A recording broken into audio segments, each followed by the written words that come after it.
Hello everyone, welcome back to my channel education Adda 9। और आज का टॉपिक है हमारा neural control and coordination. Body में दो तरह के कम्युनिकेशन सिस्टम होते हैं, जो कि एक है नर्वस सिस्टम, दूसरा है एंडोक्राइन सिस्टम। और इन दोनों के कोऑर्डिनेशन से ही बॉडी जो है वो फंक्शंस को कर पाती है और रेगुलेट भी कर पाती है। Nervous system only found in animals, not in plants. Nervous system केवल कहाँ होगा, जो है वो एनिमल्स में होगा, नॉट इन प्लांट्स। इस सिस्टम में मैं एक एग्जांपल ये देना चाहती हूँ कि कैसे जो है नर्वस सिस्टम एंडोक्राइन सिस्टम से कैसे कोऑर्डिनेट करता है। फॉर एग्जांपल कि आपके सामने एक डॉग है और उस डॉग से आपको लग रहा है डर। अब उस डर की कंडीशन में आपकी बॉडी से एक हार्मोन यानी स्ट्रेस कंडीशन में एक हार्मोन सीक्रेट होगा जिसका नाम होगा एड्रेनालाइन हार्मोन।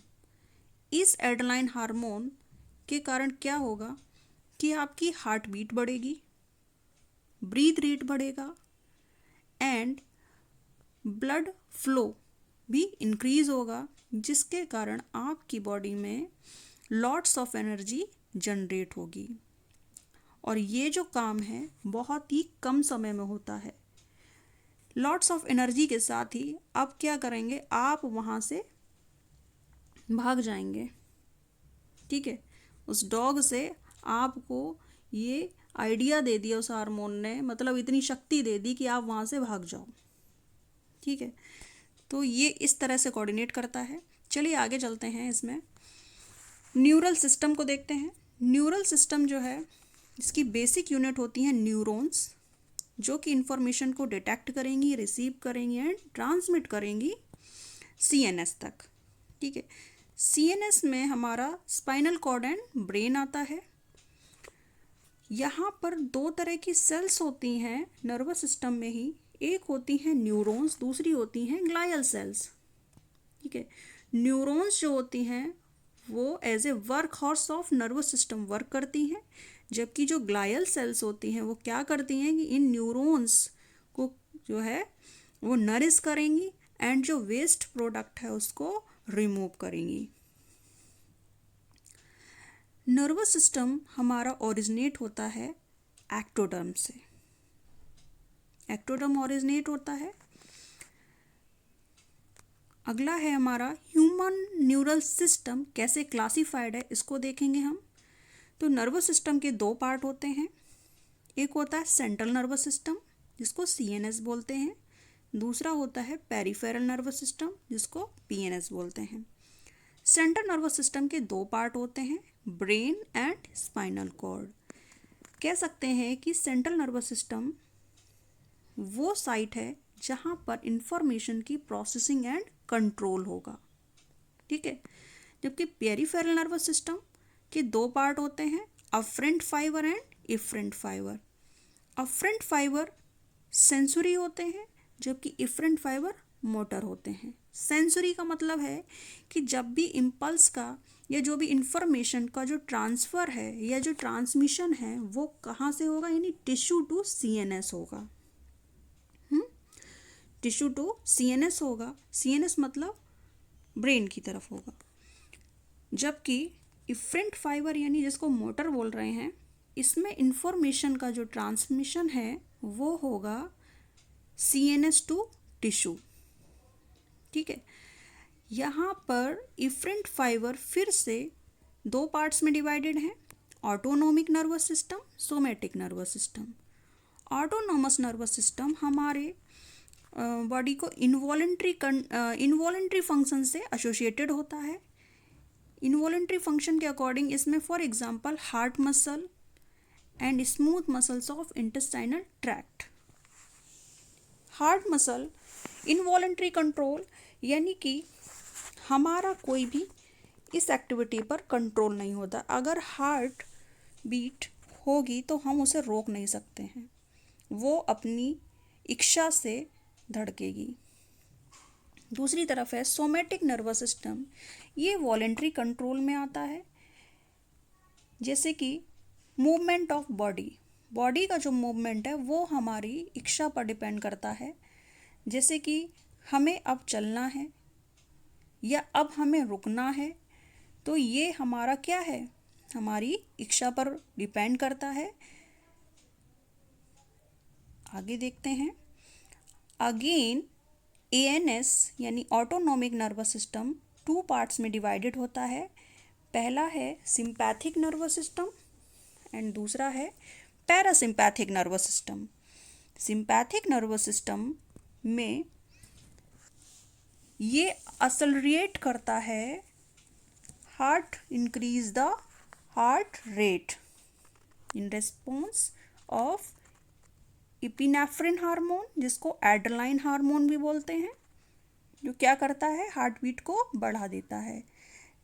जबकि पैरासिम्पैथिक नर्वस सिस्टम में ब्लड प्रेशर या हार्ट रेट है वो कम होता है, डिक्रीज होता है इन द प्रेजेंस ऑफ नॉरएड्रेनालाइन। आगे देखते हैं। यहाँ पर क्लासिफिकेशन इसका ख़त्म हो गया है और अब हम देखते हैं स्ट्रक्चर ऑफ न्यूरॉन। न्यूरॉन का स्ट्रक्चर बहुत इंपॉर्टेंट है, कभी कभी इसका डायग्राम एग्ज़ाम में पूछ लेते हैं और केवल सिर्फ इस डायग्राम का ही मार्क्स होता है, तो इसको विद लेवल्ड करना बहुत अच्छे से आना चाहिए, लेवलिंग बहुत अच्छी होनी चाहिए और इसी डायग्राम के अकॉर्डिंग हम अपनी थ्योरी को भी लिख सकते हैं और उसको एक्सप्लेन कर सकते हैं। देखते हैं, चलिए। जैसे कि आपका देख सकते हैं कि ऊपर का जो पार्ट है वो ब्रांच्ड है, काफ़ी ब्रांचेस निकल रखी हैं, और जो येलो पार्ट है इसका उसको सेल बॉडी बोलते हैं या सोमा बोलते हैं। अंदर क्या है, इसके न्यूक्लियस है रेड कलर में। जो ब्रांचेस हैं उनको डेंड्राइटिक सेल्स बोलते हैं, जो कि इम्पल्स के ट्रांसमिशन में इन्वॉल्व होती हैं। आगे जो उसका जो एक्सटेंडेड लॉन्ग पार्ट है उसको एक्सोन बोलेंगे। एक्सोन जो है, यहाँ पर माइलिन शीथ होती है जो कि बनती है myelinated cells of with Schwann cells. Myelin sheath के बीच में जो गैप होता है उसको क्या बोल रहे हैं, नोड ऑफ रेनवियर। और जो एक्सोन का जो एक्सटेंडेड पार्ट है, जो डिजिटल पार्ट है उसको क्या बोल रहे हैं, एक्सोन टर्मिनल। और इस एक्सोन टर्मिनल पर देखिए कुछ वल्ब लाइक स्ट्रक्चर हैं जिसको हम बोलते हैं साइनेप्टिक नोब। चलिए देखते हैं इसको। न्यूरॉन्स जो है वो 3 पार्ट होते हैं इसमें, मेनली सेल बॉडी, दूसरा है डेंड्राइटिक सेल्स जो ब्रांच स्ट्रक्चर आपको दिखाए थे, एंड थर्ड है एक्सोन। तो सेल बॉडी क्या है, सेल बॉडी में क्या होता है, अंदर साइटोप्लाज्म होते हैं और इसमें अंदर जो है अच्छे से दिख नहीं रहा है, ग्रेन्यूल्स भी होते हैं, छोटे छोटे दानेदार स्ट्रक्चर होंगे, तो उनको क्या बोलेंगे, ग्रेन्यूल्स बॉडी बोलेंगे। ग्रेन्यूल्स होते हैं और उनको क्या बोलते हैं, नीजल्स ग्रेन्यूल बोलते हैं। डेंड्राइटिक सेल्स जैसे कि हमें स्ट्रक्चर में ही दिख रहा है, कैसा है फिगर इसका, ब्रांच है, तो हम बोलेंगे ये ब्रांच स्ट्रक्चर है, और सेल बॉडी से बाहर की तरफ निकला रहता है तो क्या है, ये projected out of the cell body. और ये किस में इन्वॉल्व होता है, इम्पल्स के ट्रांसमिशन में। Axon it is a long fibre है, जैसे पहले ही बताया है, लॉन्ग फाइबर है, that contain at the end of distal part bulb like structure is called synaptic node. These synaptic node contains synaptic vesicles filled with neurotransmitter.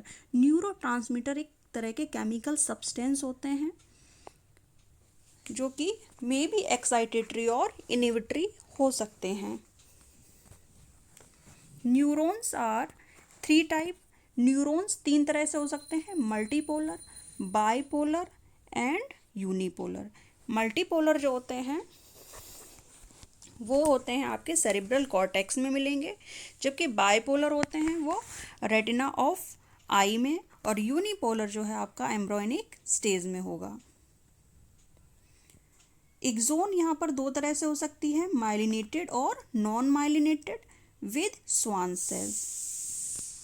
Okay, myelinated nerve जो होते हैं वो अगर स्वान सेल्स के साथ है तो वो क्या बनाएगी, माइलिन सीथ बनाएगी, जबकि जो non myelinated cells with Schwann cells होती हैं वो माइलिन सीथ को नहीं बनाती हैं।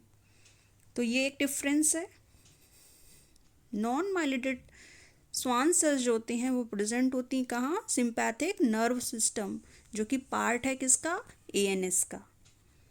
नोड ऑफ रेनवियर देखिए डायग्राम में जैसा दिख रहा है कि नोड ऑफ रेनवियर जो हैं वो माइलिन सीथ के बीच का जो गैप होता है उनको नोड ऑफ रेनवियर बोलते हैं। आई थिंक आपको यहाँ तक समझ में आया होगा, और आगे का जो पार्ट है वो हम नेक्स्ट वीडियो में डिस्कस करेंगे।